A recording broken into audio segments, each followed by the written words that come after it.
6 वर्षाच्या बालकाचा सर्पदंशाने मृत्यू. डोणगाव शिवारातील राजगड गावातील 6 वर्षीय बालकाचा मृत्यू झाल्याची हृदयद्रावक घटना घडली आहे.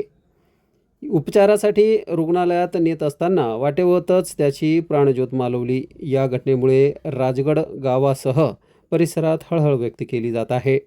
राज अभिषेक राठोड, वय वर्ष 6 असे मृत बालकाचे नाव आहे. 3 जुलैच्या मध्यरात्री वीज पुरवठा खंडित झाल्याने उकाड्यामुळे घराचा दरवाजा उघडा ठेवण्यात आला होता.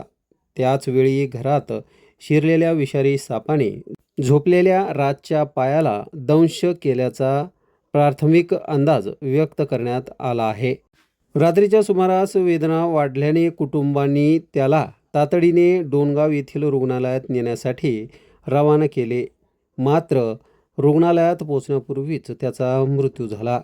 सकाळी घराची झाडाझडती घेतली असता राज ज्या पलंगावर झोपला होता त्याच्या शेजारीच असलेल्या खोक्यात हा विषारी साप लपून बसलेला आढळून आला. त्या सापाला ग्रामस्थांनी बाहेर काढल्याची माहिती मिळाली.